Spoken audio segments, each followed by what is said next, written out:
And he came up with a workable model of a time machine. The question becomes, what is the future if time travel does exist? In a world where time is but a fragile thread, one man shatters the boundaries of our understanding. Imagine the scene. One moment he's here. The next he's vanished into thin air, leaving us all scratching our heads. But just when the world thinks the story is over, he returns, armed with prophecies so astounding, they'll make your head spin. Who is this elusive figure, and what astounding revelations does he bring from the corridors of time? Join us as we unravel the tale of a time traveler who vanished for many years, only to suddenly reappear with unimaginable prophecies about the future. A journey through time. Diving into John Titor's story, we begin in 1998, a time when talk radio was trendy, especially when discussing conspiracies. Among these radio shows, Coast to Coast AM stood out as a leader in paranormal talk radio. Started just a decade earlier in the late 1980s by the late Art Bell, it quickly gained a massive following. Art, known for his engaging hosting style, welcomed a diverse range of guests, from physicist Bob Lazar to psychic Sylvia Brown, who brought unconventional perspectives to the airwaves. Listeners were encouraged to share their own stories and viewpoints, either by calling into the show or sending faxes. It was on one of such nights in late July 1998 that Art received a particularly intriguing message from a listener who had been following reports of time travel on the program. The sender shared that he felt compelled to send a fax upon hearing other time travelers communicating from any time beyond the year 2500 AD. He explained that time travel became possible in 2034 due to advancements in fusion reactor research. Scientists at CERN developed the first contained singularity engine, which involves rotating singularities within a magnetic field. By controlling the speed and direction of rotation, one could journey both forward and backward in time. He described time as interconnected lines, where traveling back involves revisiting one's original timeline. However, upon deactivating the singularity engine, a new timeline emerges because both the traveler and the time machine are now present. He even admitted to meeting his younger self, and even taking them on trips before returning them to the new timeline and reverting to their own. Furthermore, he explained the possibility of altering history in this new universe, often resulting in subtle changes like unfamiliar car models or delayed book releases. However, he noted a concerning discovery. Travelers going forward from 2056 encounter a barrier in 2564, beyond which the future seems inaccessible. He expressed hope for uncovering the reason behind this phenomenon and requested prayers for this endeavor. A few days later, another fax arrived with a message stating it had been sent, before Art left the airwaves. The sender identified themselves as a time traveler who had been on this particular world line since April of 1998. He admitted that usually, time travelers avoid altering the timelines they visit, but his current mission was unexpectedly long, and he had grown fond of some people he'd met along the way. Despite this, he decided to share insights about the future with a select few in the hopes of making a positive impact. Understanding that his claims might be hard to believe, he promised to send over proof once Art confirmed receipt of the fax, pages from his time machine's operations manual and colored photographs of his vehicle. He even offered to discuss the nature of time, the science of time travel, and some future events if anyone wanted to contact him. Unfortunately, Art never heard from this person again, leaving many disappointed. Everyone who listened to the broadcast was eager to witness a functioning time machine, grasp the science behind it, and gain insights into future events. 2 years later, their wishes would come true. About 2 years after the time traveler sent those faxes, an individual going by the name Time Traveler O, and later John Titor joined a message board named the Time Travel Institute. On November 2nd, 2000, he made his first post, introducing himself as a time traveler from the year 2036. He revealed that he was returning home after acquiring an IBM 5100 computer from 1975. Describing his time machine as a General Electric manufactured stationary mass temporal displacement unit, he elaborated on its power source and offered to share pictures of the unit. Many folks on the message board had their doubts, and who could blame them? But then there was Titor. He didn't just talk vaguely, he got into specifics, and it seemed like he had his finger on the pulse of some pretty obscure knowledge. But why the obsession with an old IBM 5100? Unix systems keep track of time in seconds since January 1st, 1970. So right now, we're sitting at around 1.6 billion seconds. But a 32-bit system can only handle up to about 2.1 billion seconds. Come January 19th, 2038, that's the end of the road for those systems. Things could get messy after that. Now, why drag an ancient computer into this mess? Well, Titor claimed the IBM 5100 could help debug old code, and he wasn't wrong. Most PCs of its time could only handle basic programming, but the 5100 had a secret.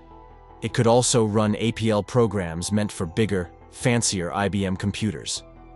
Only the engineers who built it knew about this hidden talent, fearing rivals might exploit it. Interestingly, NASA was hunting for old tech on eBay in 2002, proving that this kind of thing isn't so far-fetched. Titor's time machine. How did Titor journey back in time? He did so using a time machine, as expected. But what sets Titor apart from other time travelers is his openness about the technology. He didn't keep it a secret. Instead, he shared detailed descriptions, pictures, and even a technical manual.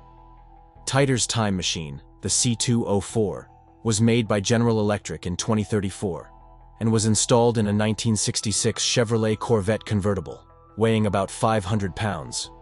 It's interesting to note that even in 2036, style still mattered. But here's where it gets even more interesting. The Corvette didn't actually move through space. It stayed still with the engine turned off. Later, the time machine was removed and put into a four-wheel drive truck. The Corvette was sold, sparking speculation online about its new owner and whereabouts. Imagine driving around in what looks like a regular Corvette, unaware of its hidden time-traveling capabilities. Let's break down Titor's description of the time machine. It's made up of 6 main parts. First, 2 magnetic housing units hold tiny singularities. Then, there's an electron injection manifold that changes the mass and gravity of these singularities. Next, there's a cooling and X-ray venting system to keep everything running smoothly. Also, there are gravity sensors, or a variable gravity lock, 4 main cesium clocks, and 3 main computer units. Now, if you're already considering reverse engineering your own time machine, here's how Titor says you should put these parts together. The device, he explains, is a temporal displacement unit. It gets its power from 2 spinning singularities that create something called a standard offset Tipler sinusoid. These are like 2 tiny spinning singularities that act as one, spinning really fast. By shooting electrons onto their surface, you can control their mass and gravity. This mimics what happens around a Kerr-Newman black hole and is how the machine can make time travel possible. According to Titor, time traveling isn't as complex as rocket science. He simply inputs coordinates into his time machine, and then it goes through a startup process. You'll know it's starting up when an alarm goes off and a light flashes. After that, there's a countdown, which might feel a bit eerie, especially if it's your first time traveling. Titor mentioned feeling a pull of gravity twice as strong as normal as the machine speeds up. By this point, light starts bending around the machine. Inside, Titor claims you'll only have oxygen from compressed air in canisters or what's already in the vehicle. When it comes to time travel, it's not just about manipulating gravity. It's also about navigating accurately and maintaining stability. This entails a system known as variable gravity lock, VGL, which essentially serves as a safeguard to ensure that the traveler remains grounded during the journey. VGL constantly monitors the situation, ensuring adherence to the intended trajectory. Should any deviations occur, it intervenes by halting the journey or reverting to the starting point. Moreover, it possesses the capability to evade obstacles along the way and pause the journey if anomalies are detected at the destination. The C204, housing an assortment of computers, clocks, and sensors, plays a crucial role in orchestrating the journey. However, as one ventures further into the past or future, the accuracy diminishes. The machine is reliable within approximately 60 years. When queried about traveling back a millennium, John dismissed the idea, asserting that the landscape would be unrecognizable. In reaching its destination, the distortion unit relies on highly sensitive gravity sensors and atomic clocks, measuring time in seconds. Essentially, one inputs a desired date, and the computer orchestrates the journey. At maximum capacity, the unit can traverse roughly 10 years per hour. Nonetheless, the precision of time travel remains imperfect due to inherent technological limitations. According to Titor, in the year 2036, they faced a significant challenge. They couldn't journey back a millennium due to the system's error rate. The gap between the world line of departure and the intended destination would be immense. Attempting such a leap would lead to a starkly different historical landscape than anticipated. To illustrate, if one aimed to travel back 2,000 years to meet Christ, chances are high that they'd land in a world line where he never existed at all. A turbulent future. Titor wasn't one for small predictions, but he painted a vivid picture of his life and the future. He spoke of a turbulent time in the early 2000s, foreseeing events similar to the Waco siege happening almost monthly, growing worse each time. By 2004, he said, the United States would plunge into civil war, impacting everyone. At just 13, John joined a unit called the Fighting Diamondbacks. This war raged on until 2015, culminating in what he termed a brief World War III. With America weakened, Russia seized the opportunity, attacking cities in the US, China, and Europe. In retaliation, the US struck back, resulting in the deaths of 3 billion people. Only those living away from urban centers survived. Post-war, the US split into 5 regions, each electing its own president. A diminished federal government operated from Omaha, Nebraska. Fast forward to 2036, where Titor resided in Central Florida with his family, while stationed at a Tampa Army base. The War of 2015 drastically altered society, fostering closer bonds among survivors. Life revolved around family and community, with a return to simpler living. Local agriculture thrived, and people spent more time conversing and reading face-to-face. Religion gained importance, and basic skills like mental arithmetic became valued. Yet, amidst this simpler existence, a global threat loomed: mad cow disease. Titor, alongside 7 other time travelers, sought to reduce environmental damage by journeying back in time. Their mission was to avert as much devastation as possible. Titor mentioned that the Everett-Wheeler model of quantum physics, commonly referred to as the many worlds interpretation, was accurate. He explained that this interpretation implied his time travel had sparked the creation of a fresh timeline. In this new timeline, the events he described would unfold somewhat differently compared to his original timeline. This aspect made his predictions impossible to prove wrong. Titor talked about the future internet resembling today's cell phone system, suggesting a shift towards greater mobility, accessibility, and interconnectedness. He described an integration of internet capabilities into everyday life, allowing people to connect and access online content seamlessly from anywhere. Additionally, painted a vivid picture of a decentralized entertainment industry, highlighting the democratization of content creation and distribution. When faced with skepticism about his claims, he likened the doubters to today's flat earthers, indicating that disbelief in time travel persisted even in his time. Discussing the apparent antiquity of future technology, Titor attributed it to distribution challenges following the Third World War. Titor also discussed the balance of power in Asia, presenting a scenario vastly different from what we know today, which many might find hard to believe. According to Titor, by 2036, South Korea will emerge as a global powerhouse, annexing most of China, all of Vietnam, and even Japan as a colony. Some may dismiss this as absurd, questioning how Korea could grow so powerful. However, this idea isn't entirely unheard of. For instance, Jim Rogers, a renowned investor, has long predicted that Korea will surpass and overshadow China, despite its smaller population. Rogers has been vocal about this through his books and lectures, asserting that Korea will also outpace Japan and Germany. As for Japan, Rogers envisions a grim future where the country's economy collapses, the government goes bankrupt, and lawlessness prevails. He warns that Japan will become a haven for criminals acting without restraint, urging people to leave Japan or arm themselves for protection. Rogers has even sold all his Japanese assets, including stocks and real estate, to back up his claims.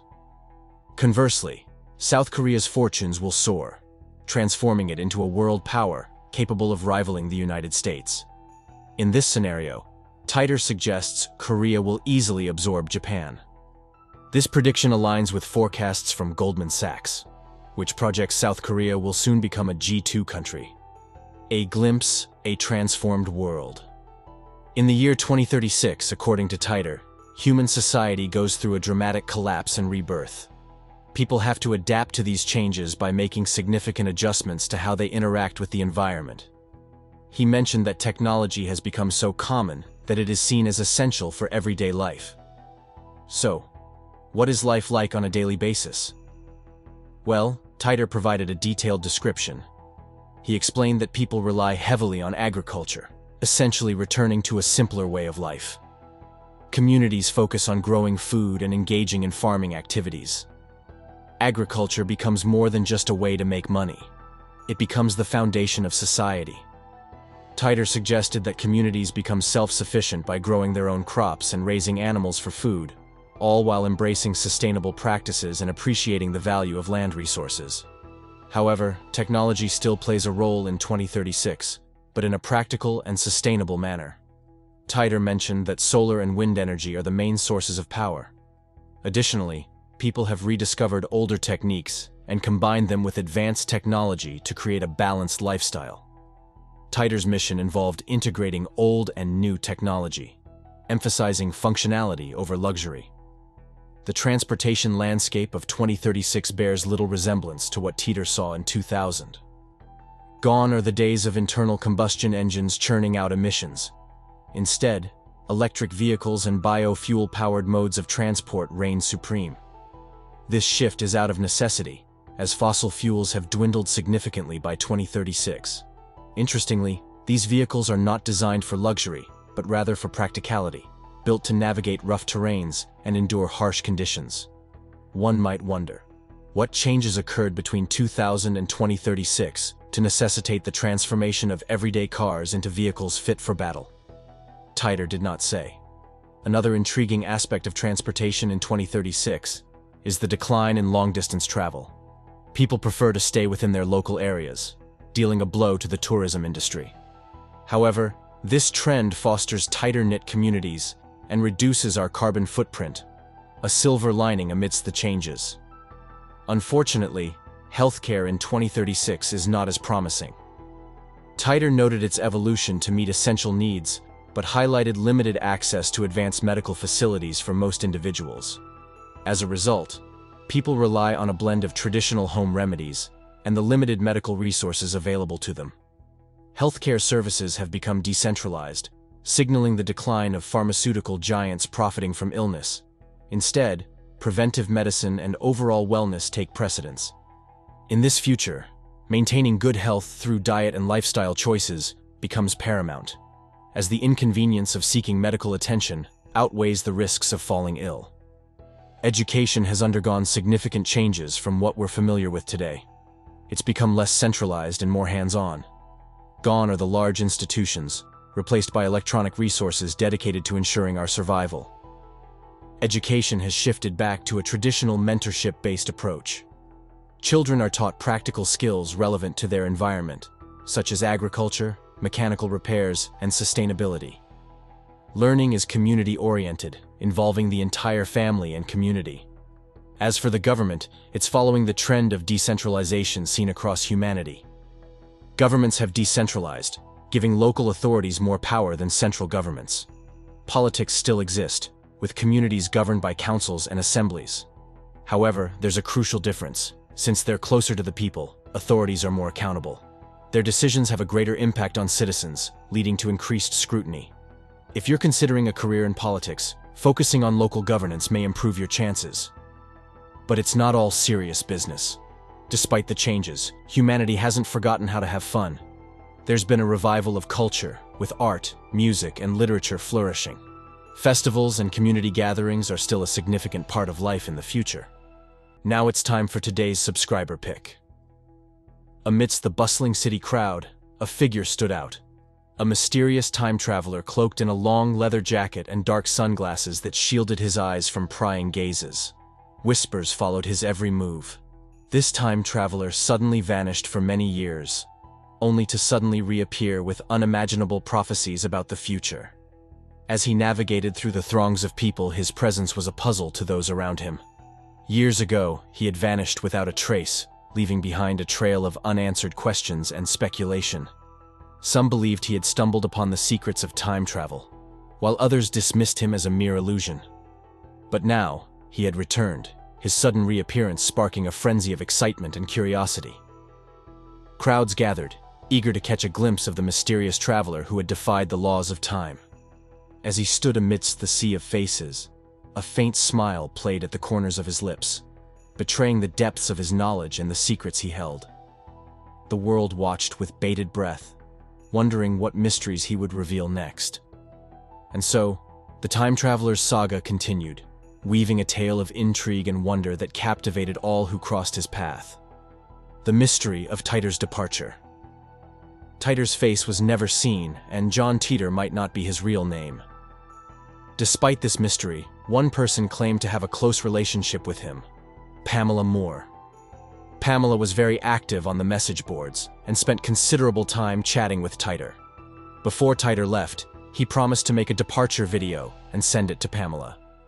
To authenticate the video, Titor provided Pamela with a secret song, known only to the two of them, to identify any imposters. However, to this day, the departure video has not arrived, and Pamela has never revealed the secret song. On March 24, 2001, Titor posted his final message, offering words of wisdom. He announced he would be leaving this world line shortly, and this would be his last post. Only a handful of people would know the exact time of his departure, and they would inform others when he was gone. In his final days, Titor found the forum's discussions interesting and believed they collectively answered a common question: if time travel is real, where are all the time travelers?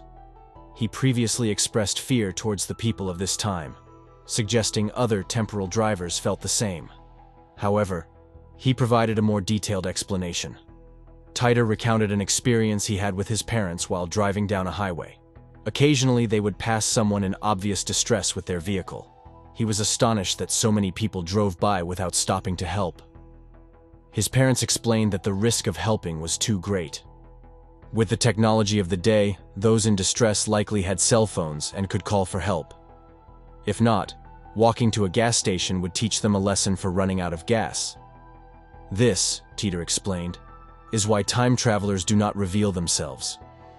Helping people poses significant risks to the time travelers, and there is little point since people are unlikely to believe them. He believed that experiencing difficulties like walking to a gas station would be beneficial.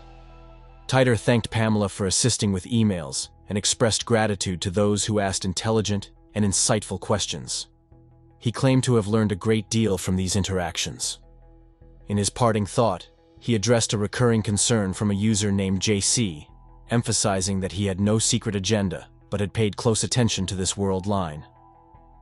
Titor explained that interacting with people was not a primary mission directive, but rather a secondary mission protocol based on standing orders given to all temporal drivers. This secondary objective involved collecting as much information as possible about a world line by observing a set of variables upon arrival.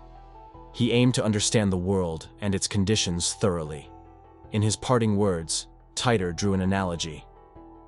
Bring a gas can with you when your car dies on the side of the road. With this he bid farewell, signing off simply as, John. And Titor vanished, unheard of since, but that marked merely the genesis of his legend. When the tale of Titor emerged in 2001, it captivated many. But as time passed, the inaccuracy of his foresight has been evaluated. Titor foresaw a civil war in the United States by 2005. Clearly that didn't come to pass. Yet one could argue that America's divisions today are deeper than ever, partly thanks to platforms like X. A recent survey found that 20% of adults believe a civil war could erupt within the next decade, a staggering statistic. Additionally, Titor foresaw a nuclear conflict in 2015, which also failed to materialize. However, given current global tensions, some argue we're closer to nuclear brinkmanship now than during the Cuban Missile Crisis. Nevertheless, Titor's foresight was not entirely amiss. In the early 2000s, there was a notable outbreak of mad cow disease, with the first confirmed case of bovine spongiform encephalitis in 6 years, a grave illness that can be transmitted to humans. When Titor was active in early 2001, most people accessed the internet using dial-up modems. Yet, Titor envisioned a future where the internet resembled today's cell phone system, a prediction that has become reality. He also prophesied a decentralized entertainment industry, allowing anyone to create and share videos, a vision that has materialized with the rise of platforms like YouTube. While some may dismiss John's predictions as educated guesses, his accuracy cannot be denied. However, not all of John's predictions came to pass in our timeline, leading some to turn to the many worlds theory, suggesting that they may have occurred in alternate realities. Investigating the time traveler's tale. The name John Titor was once again thrust into the spotlight when a 2005 article in Hustler magazine featured him. As Titor's fame grew, a dedicated website emerged, compiling information provided by the purported time traveler. The Hustler piece included an interview with the site's webmaster, Oliver Williams, who insisted he was merely a curious observer seeking answers. Williams admitted uncertainty about whether Titor's story was a well-executed hoax or if there was truth behind it. The interview also introduced Lawrence H. Haber, an entertainment lawyer, rumored to have connections with Titor. Haber neither confirmed nor denied the allegation.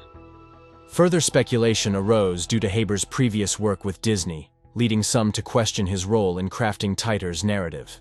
A book titled John Titor, A Time Traveler's Tale, published by the John Titor Foundation, added to the intrigue. The Foundation's address matched that of Haber's, fueling speculation about his level of influence. The book's rarity, fetching over $800 in used condition, added mystique to Titor's story. Meanwhile, interest in the John Titor story persisted within niche internet circles, with some enthusiasts delving into the mystery. Italian documentary series Voyager reported in 2008 that private investigator Mike Lynch had uncovered the P.O. box of the John Titor Foundation, located in Florida, where Haber resided. However, upon being questioned, Haber denied having a brother named John. In 2009, blogger John Huston, also known as Hoax Hunter, compiled a dossier to uncover the truth behind the Titor story. Drawing from a list of 88 potential identities, Huston speculated that many were accounts created on the Time Travel Institute forums to draw attention to the claims. Huston observed the writing styles of the users, noting that although they were not always consistent, this did not rule out the possibility of an elaborate roleplay. He then delved into the profiles of several key figures associated with Titor, including Pamela. Apparently, Pamela received a letter from Titor containing a futuristic IBM patch, which convinced her of his authenticity. Moreover, Titor promised to send her a video before his journey back to his original timeline, along with a song known only to her, serving as his unique identifier for future communications. Huston stopped short of labeling her as a suspect, instead categorizing her as a true believer who was deceived by the creator of the Titor story. He managed to secure a rare interview with her later in his investigation, during which she disclosed previously unknown details. Among other revelations, Pamela confirmed that the letter sent to her originated from Florida, a detail that bolstered suspicions and provided a lead.